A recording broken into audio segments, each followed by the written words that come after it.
संगत जी, बाबा जी दुबई में पहुंच चुके हैं। जो भी संगत दुबई में बाबा जी के दर्शन करना चाहती है, बाबा जी का सत्संग सुनना चाहती है, तो वो बहुत ही शौक से सुन सकते हैं जी। संडे को बाबा जी का सत्संग है दुबई में। तो आज की जो साखी है उनके लिए है, जो कि अक्सर ही यही सोचते हैं कि जो हमारे बाबा जी हैं वो अक्सर ही वीआईपी लोगों से ही मिलते हैं, जो आम पब्लिक है उनसे वो नहीं मिलते। तो मैं आपको ये सारी साखी में आज समझाऊंगा कि ऐसा क्यों लगता है हमें। तो जो भी संगत नहीं है इस चैनल पे, हमारी हाथ जोड़ के विनती है आपसे, इस चैनल को सब्सक्राइब कर दीजिए। कमेंट बॉक्स में राधा स्वामी लिख दीजिए। राधा स्वामी लिखने से बहुत ही प्यार मिलता है बाबा जी का। संगत जी, बाबा जी का सत्संग दुबई में है और संडे को है, और जितने भी दुबई में सत्संगी फैमिली है बाबा जी के दर्शनों के लिए जरूर जाए संगत जी। तो अक्सर मैंने कभी बातें करते सुना है लोगों से कि जो डेरे के मुखी है, डेरे में जो बाबा जी हैं, वो हमेशा ही वीआईपी लोगों से ही मिलते हैं। जैसे कोई बॉलीवुड एक्ट्रेस हो गया, कोई सिंगर हो गया, कोई सीएम हो गया किसी सिटी का, तो बाबा जी इनसे ही मिलते हैं, जो कि बहुत ही ज़्यादा वीआईपी है। आम जो लोग हैं, आम जो पब्लिक है, उनसे बाबा जी कभी भी नहीं मिलते। तो ऐसा क्यों लगता है, और ऐसे जो सवाल लोग करते हैं वो क्यों करते हैं? तो संगत जी, होता कुछ ऐसे है कि जो भी सीएम आए, पीएम आए, कोई भी बॉलीवुड एक्टर आए डेरे में, तो उनके साथ तो संगत जी पहले से ही प्रेस रिपोर्टर होते ही है। तो वो जब आते हैं उनके साथ साथ प्रेस रिपोर्टर भी आ जाते हैं, और बाबा जी की जो न्यूज़ है वो वायरल हो जाती है। तो ऐसे पब्लिक को लगता है कि बाबा जी वीआईपी से ही मिलते हैं, क्योंकि जब भी कोई वीआईपी आता है तो उनके साथ तो प्रेस रिपोर्टर की गाड़ियाँ साथ ही होती है संगत जी। तो जब भी बाबा जी से मीटिंग करते हैं वो प्रेस रिपोर्टर जब उनकी न्यूज़ लेते हैं, बनाते हैं, साथ ही साथ वायरल कर देते हैं। तो लेकिन संगत जी, जो हमारे प्यारे बाबा जी हैं, जब आम पब्लिक से मिलते हैं तो आम पब्लिक के साथ तो कोई प्रेस रिपोर्टर होता ही नहीं है। तो आम पब्लिक कैसे वायरल होगी संगत जी? जो भी वीआईपी लोग हैं उनके साथ प्रेस रिपोर्टर होते हैं तो वो वायरल हो जाते हैं। जैसे आम पब्लिक है जिन पर बाबा जी दया मेहर करते हैं बहुत, तो उनके साथ कोई प्रेस रिपोर्टर तो होता ही नहीं है, तो वो वायरल कैसे होंगे संगत जी? तो संगत जी, ऐसे ही बाबा जी अपनी कोठी में बैठे हुए थे एक दिन। तो बाबा जी ने अपने ड्राइवर को कहा और सिक्योरिटी को कहा कि हमने किसी गांव में जाना है। तो संगत जी वो बोलते हैं ठीक है बाबा जी। तो बाबा जी निकल पड़ते हैं संगत जी अपनी कोठी से, डेरे से बाहर जाते हैं और दूर किसी गांव में संगत जी बाबा जी चले जाते हैं। वहाँ पे एक बहुत ही बुजुर्ग माई रहती थी। वो जो बुजुर्ग माई रहती थी संगत जी, वो बाबा जी को बहुत याद करती थी, बहुत ही ज़्यादा। तो उन्होंने बड़े बाबा जी से नामदा लिया हुआ था हजूर जी से। तो जो माई थी उसको दिखता थोड़ा कम था, और उसने हर टाइम भजन सिमरन करते रहना अपने घर पर, लेकिन वो डेरे में नहीं जा पाती थी। बाबा जी की जो याद थी वो हर टाइम उसके मन में रहती थी, हर टाइम मन में बाबा जी की याद, हर टाइम, दिन में, रात में, सोते टाइम, खाते टाइम। तो संगत जी हुआ कुछ ऐसे, बाबा जी वहाँ पहुँच जाते हैं, बुजुर्ग माई होती है उसके घर पे। बाबा जी उसका गेट खड़काते हैं तो माई बोलती है आती हूँ रुको। तो जैसे ही माई आती है, गेट खोलती है अपना, तो सामने बाबा जी। तो बाबा जी बोलते हैं, राधा स्वामी माता जी। तो माता जी तो जब बाबा जी को देखती है, उनकी जो निगाह कमज़ोर होती है, लेकिन उसने बाबा जी के बहुत सारे सवाल जवाब और सत्संग सुने होते हैं। तो बाबा जी को उनकी जो आवाज़ होती है, बाबा जी की आवाज़ से वो पहचान जाती है कि ये बाबा जी है। तो संगत जी, वो माई गिर जाती है बाबा जी के चरणों में। तो आपको तो पता ही है संगत जी, जो बाबा जी है हमारे, वो कभी भी पैरों को हाथ नहीं लगाने देते। कोई अगर लगाने लगता है पैरों को हाथ, तो बाबा जी पहले ही झुक जाते हैं। तो जो माई होती है, वो बाबा जी के ऐसे पैरों में हाथ लगाने लगती है, लेकिन बाबा जी नहीं लगाने देते। तो बाबा जी बोलते हैं कि माई, बड़े बाबा जी का हुक्म था, हजूर जी का, जिनसे आपने नामदान लिया है, कि मैं जाऊं और आपसे मिल के आऊं। तो इसलिए मेरे को आज जाना ही पड़ा आपसे मिलने के लिए। तो वैसे बाबा जी उस बुजुर्ग माई से मिलते हैं, उस पर अपनी दया मेहर करते हैं, उसके घर पर भी बैठते हैं।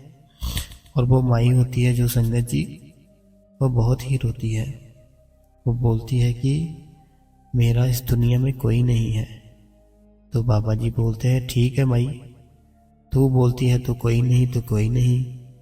तो माता जी बोलते हैं, ऐसा क्यों बोला बाबा जी आपने? तो बाबा जी बोलते हैं कि माई, तेरा मैं बेटा ही तो हूँ। बड़े बाबा जी से आपने नामदान लिया है और आपने इतना भजन सिमरन किया है, तो बाबा जी ने मुझे खुद इस बात का हुक्म लगाया है कि मैं आपके यहाँ पर आऊँ और आपसे मिल के जाऊँ और कुछ देर में आपके घर पर बैठ के जाऊँ। तो मैं आपके बेटे जैसा ही हूँ, आप मुझे बेटा ही समझिए अपना। आप क्यों ऐसा बोल रहे हो कि आपका कोई नहीं है? मैं आपके बेटे जैसा हूँ माता जी, तो आप मुझे अपना बेटा ही समझे। तो ऐसे जो माता होती है, वो जो बुजुर्ग माई होती है, वो बाबा जी के लिए चाय लाती है। और ऐसे जब बाबा जी से मिलने के बाद फिर बाबा जी निकल जाते हैं फिर से अपने डेरे की ओर वापस और अपनी कोठी में। तो ऐसे संगत जी, जब माता जी से मिले बाबा जी, तो उस टाइम माता तो इतनी वीआईपी नहीं थी कि माता के पास प्रेस रिपोर्टर होंगे। तो बाबा जी भी एकदम से निकले, तो बाबा जी के साथ भी कोई प्रेस रिपोर्टर नहीं थे। तो ऐसे वो न्यूज़ तो वायरल नहीं हो सकती ना कि बाबा जी ऐसे बुजुर्ग माता से मिले और उनके घर पर गए, उनको दर्शन दिए। वो न्यूज़ वायरल नहीं हो सकती। क्यों? क्योंकि जो माता जी थे वो वीआईपी नहीं थे। जो वीआईपी होते हैं उनके साथ प्रेस रिपोर्टर होते हैं, तो वो वायरल हो जाते हैं। तो ऐसे संगत जी, एक साखी में और सुनाता हूँ आपको।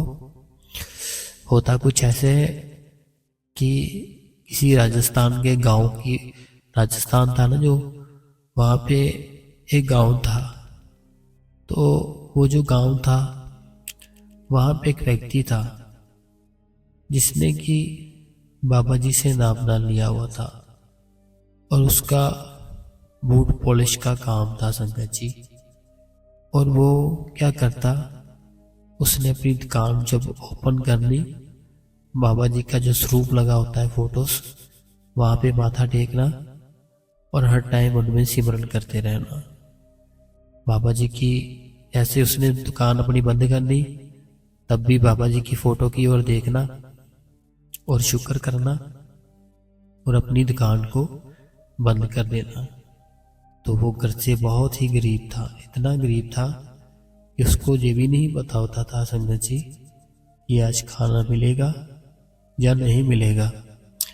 लेकिन उसकी कभी कोई शिकायत नहीं होती थी बाबा जी की तरफ कि बाबा जी ये क्या किया। वो हर टाइम मन में यही सोचता कि ये मेरे ही कुछ कर्म ऐसे होंगे जो मुझे इतना दुख झेलना पड़ रहा है।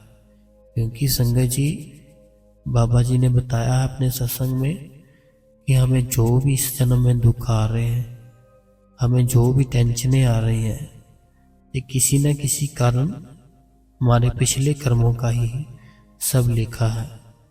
जो हमारे पिछले कर्म है, जो हमने बुरे पाप किए हैं, बुरे काम किए हैं, उसी का नतीजा है जो हम इस जन्म में भोग रहे हैं। तो अगर हमने इस जन्म को अच्छा बनाना है तो हमें अच्छे काम करने पड़ेंगे, जो कि हर टाइम हमें सिमरन करना पड़ेगा। कलयुग में जो भी सिमरन करेगा उस पर बहुत ही जल्दी दया मेहर होगी बाबा जी की। तो संगत जी, वो जो व्यक्ति था तो उसने क्या करना, अपनी शॉप खोलनी, बाबा जी को माथा टेकना, बैठे रहना, सिमरन करते रहना। रात को भी जैसे उसने अपनी शॉप बंद करनी, बाबा जी की फोटो की ओर हाथ जोड़ने और ध्यान बाबा जी की ओर लेकर जाना और अपनी शॉप को बंद कर देना। तो उसकी जो दुकान थी इसी गांव में थी, छोटे से गांव में। तो कोई भी वहां पे पॉलिश नहीं कराता था, कुछ नहीं कराता था। तो संगत जी, हुआ कुछ ऐसे, उसके घर में जो खाना बनता था वो भी बनना बंद हो गया, सिर्फ एक ही टाइम बनता था। तो उसकी जो फैमिली थी उसने बहुत ही ज़्यादा उसको समझाना कि तुम कोई और काम कर लो, कुछ और कर लो। तो उसने कहना कि मैंने अभी यही काम सीखा है तो मैं यही काम करूँगा, तो मैं बताओ अब क्या करूँ। अगर मैंने शुरू से ये काम सीखा है तो मैं यही काम में रहूँगा, कोई बात नहीं, बाबा जी हम पर बहुत ही दया मेहर करेंगे। तो संगत जी, होता कुछ ऐसे है कि एक दिन वो अपनी जैसे शॉप खोलता है, बाबा जी की फ़ोटो की तरफ देखता है और अरदास करता है कि हे मालिक, हे सच्चे पातशाह, मैं हर टाइम तेरे ही ख्याल में डूबा रहता हूँ। मुझे तो कोई भी टेंशन नहीं है कि खाना मुझे मिला है या नहीं मिला, लेकिन जो घर पर मेरी फैमिली है, जो बच्चे हैं, जो वाइफ है, उनको तो भूख तंग करती है। तो तू दया मेहर कर, कुछ ना कुछ कर, जो कि मेरे जो परिवार है उसे 3 टाइम का खाना मिल सके और हम बहुत ही आराम से अपनी जो लाइफ है उसको रह सके। तो संगत जी, होता कुछ ऐसे है कि बाबा जी का सत्संग होता है जयपुर में। तो बाबा जी अपना सत्संग करने जाते हैं जयपुर में। तो उसी टाइम जब सत्संग हो जाता है, बाबा जी का सब कुछ हो जाता है, तो बाबा जी अपने जो ड्राइवर होते हैं उनको बोलते हैं कि ऐसे ना हमने कहीं जाना है। तो ड्राइवर साहब बोलते हैं ठीक है बाबा जी, बताओ कहाँ जाना है। तो बाबा जी इसको किसी गांव का नाम लेते हैं कि ऐसे जो राजस्थान है वहाँ पे कोई गांव है, उस गांव में जाना है हमने। तो बाबा जी और उनका ड्राइवर चले जाते हैं संगत जी उस गांव में। जैसे उस गांव में पहुंचते हैं तो बाबा जी को तो सब पता होता है, बाबा जी तो जानी जान होते हैं संगत जी। तो वो जो व्यक्ति होता है वो ऐसे ही मस्त होता है बाबा जी के ख्याल में। उसको बस घर की टेंशन होती है कि कब कोई आएगा, मेरे से बूट पॉलिश कराएगा और मेरे को 4 पैसे आएंगे और मैं घर पे खाना लेकर जाऊंगा। तो बाबा जी उस गांव में पहुंच जाते हैं संगत जी। उस गांव में पहुंचने के बाद जो उसकी शॉप होती है वुड पॉलिश की, वहाँ पे पहुंचते हैं। छोटी सी बिल्कुल शॉप होती है। तो बाबा जी क्या करते हैं कि गाड़ी से उतरते हैं संगत जी। जैसे बाबा जी गाड़ी से उतरते हैं, गाड़ी साइड पे लगाता है ड्राइवर और बाबा जी उसकी शॉप पे चले जाते हैं। उसकी शॉप पे जैसे ही जाते हैं तो अपने जो बूट है वो उसके आगे रख देते हैं। तो वो बिना देखे बाबा जी की ओर देखता ही नहीं है, वो भी कौन है कौन नहीं। तो बाबा जी जैसे ही अपना पैर रखते हैं उसके ऊपर, जहाँ पे वो बूट पॉलिश करता है ना, आपने देखा होगा, जैसे वो पॉलिश करने के लिए उसने थोड़ी सी जगह बनाई होती है, वहाँ पे बूट रखो तो पॉलिश करना शुरू कर देते हैं वो। बाबा जी अपना बूट वहाँ पे रखते हैं, पॉलिश करनी शुरू कर देता है। जैसे पॉलिश करता है तो बाबा जी इसको पैसे देते हैं, कोई बात नहीं करते उससे, तो ना ही वो करता है। उसको तो टेंशन बड़ी होती है अपने घर की कि मैंने आज खाना घर लेकर जाना है, तो मैं क्या करूँगा। तो पॉलिश बाबा जी बूट उससे करा लेते हैं। उससे जब बूट पॉलिश कराते हैं तो बाबा जी उसको पैसे देते हैं। तो वो व्यक्ति बोलता है कि आपके बूट अभी नए तो थे, थोड़ा से मैंने सिर्फ इसको बुरशी ही लगाया है, अब रहने दो, कोई बात नहीं। तो बाबा जी बोलते हैं कि नहीं नहीं, पैसे तो लेने ही पड़ेंगे। तो वो व्यक्ति बोलता है कि नहीं, आप जाओ, अभी तो आपके बूट बिल्कुल नए थे, मैंने थोड़ा सा ब्रश लगाया, कोई बात नहीं, जाओ आप। तो बाबा जी इसको बोलते हैं कि पहले खुद ही तो याद करता है कि कोई आ नहीं रहा कस्टमर, तो अब अगर कोई आ गया तो तू पैसे नहीं ले रहा, कैसा आदमी है तू। तो वो सोच में पड़ जाता है कि ये कौन आ गया मेरी शॉप पे।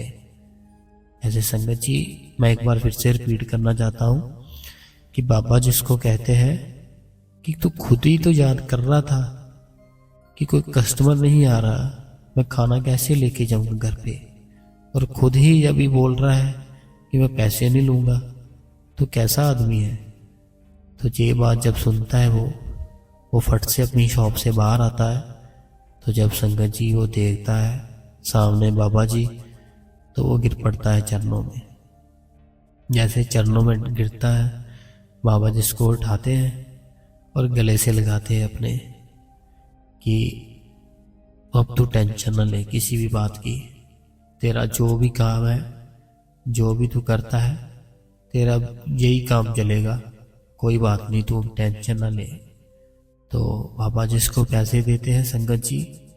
तो जब बाबा जी इसको पैसे देते हैं, वो बाबा जी से पैसे लेता नहीं है, लेकिन वो बाबा जी फिर भी उसको ज़बरदस्ती पैसे देते हैं कि तेरी मेहनत है भाई, ये लो पैसे, और तू घर पे इस पैसों से खाना भी लेकर जाना आज। तो उसके बाद संगत जी, तो जैसे हमारी बात शुरू हुई थी ना कि वीआईपी अब जो लोग हैं वो उनसे ही मिलते हैं बाबा जी, तो अब ये जो बूट पॉलिश करने वाला था, इसके पास कौन सा वीआईपी, इसके पास कौन सा प्रेशर पोर्टर होगा, ये कोई वीआईपी थोड़ी था। तो वो बात तो वायरल नहीं कर सकते हैं ना न्यूज़ वाले। तो ऐसे संगत जी, जो भी संगत है डेरे में आती है, सबको पता है कि बाबा जी सबसे मिलते हैं, जितनी भी संगत है सबसे मिलते हैं। तो वो जो व्यक्ति होता है उसकी धीरे धीरे जो लाइफ होती है वो चेंज होने लगती है। उसकी जो शॉप है कभी बूट पॉलिश की, तो वो पॉलिश के अलावा फिर अपनी दुकान पे बाबा जी इसको समझाते हैं कि तू ऐसे कर, सिर्फ पॉलिश ही करता है, नए शूज भी रख ले, तेरे वो सेल होने शुरू हो जाएंगे तो तुम्हारी शॉप चल जाएगी। वो बाबा जी की बात मान लेता है, तो धीरे धीरे वो नए शूज रखने शुरू कर लेता है। तो सब उसका जो काम है बहुत ही बढ़िया चलने लग जाता है, उसकी सब सेटिंग हो जाती है। तो ऐसे बाबा जी उस पर अपनी दया मेहर करते हैं। तो संगत जी, ऐसे करके मैं बता रहा हूँ आपको कि बाबा जी की कोई बात नहीं है वीआईपी ऐसे वैसे, बाबा जी सबसे मिलते हैं। तो बाबा जी से किसी ने क्वेश्चन भी किया संगत जी एक बार कि बाबा जी, आप हर टाइम मैं देखता हूँ कि जैसे किसी एक्टर के साथ आपकी फ़ोटो, किसी भी वीआईपी के साथ, कभी जो नॉर्मल है इंसान उनके साथ तो फ़ोटो नहीं होती। तो संगत जी, बाबा जी ने उसको कहा कि जो हमारी फैमिली होती है ना, जो घर के ही मेंबर होते हैं, उनके साथ अक्सर हमारी कम ही फ़ोटो होती है, लेकिन जो बाहर के होते हैं, जो दूर से आते हैं, उनके साथ हमारी बहुत सारी फ़ोटो होती है। तो ऐसे जो हमारी संगत है वो घर ही है मेरा, ये मेरी फैमिली है सारी की सारी, जितनी मेरी संगत है मेरी सेवादार है। तो इनसे अगर फ़ोटो नहीं है तो कोई बात नहीं, फिर क्या हो गया। तो ऐसे संगत जी, हमें कोई भी टेंशन नहीं लेनी चाहिए कि बाबा जी किसी से नहीं मिलते। तो बाबा जी से मिलना है तो बहुत ही ईजी है संगत जी। बाबा जी ने जब भजन सिमरन दिया था तो वो खुद ही बैठ गए थे हमारे अंदर ही। तो जब भी हम 2.5 घंटे भजन सिमरन करेंगे डेली, तो बाबा जी हमें अंदर दर्शन देंगे संगत जी। एक बार बैठ के जरूर देखें कि ये सोचना है हमने कि हमने सिर्फ बाबा जी का जो हुक्म है उसकी पालना करनी है। इच्छा नहीं रखनी हमने कि हमें आज देखना ही देखना है कुछ अंदर, हमें कुछ ना कुछ दिख जाए, बस ऐसे इच्छा नहीं रखनी। बस उनका हुक्म मानकर बैठ जाना है, बस कि बाबा जी ने हुक्म दिया था हमने उसकी पालना करनी है, फिर आपको दर्शन होंगे संगत जी। तो आज की जो मैंने 2 साखियाँ सुनाई आपको और बाबा जी की जो बातें सुनाई, कैसी लगी आपको कमेंट बॉक्स में ज़रूर बताना संगत जी। और साथ ही साथ राधा स्वामी जरूर लिखे, और दुबई की जितनी संगत है कृपया सत्संग में जरूर जाए संगत जी। तो मेरी हाथ जोड़ के विनती है आपसे, इस चैनल को सब्सक्राइब कर दे और कमेंट बॉक्स में संगत जी राधा स्वामी जरूर लिखे। राधा स्वामी लिखने से बहुत प्यार मिलता है हजूर जी का भी और बाबा जी का भी। राधा स्वामी जी।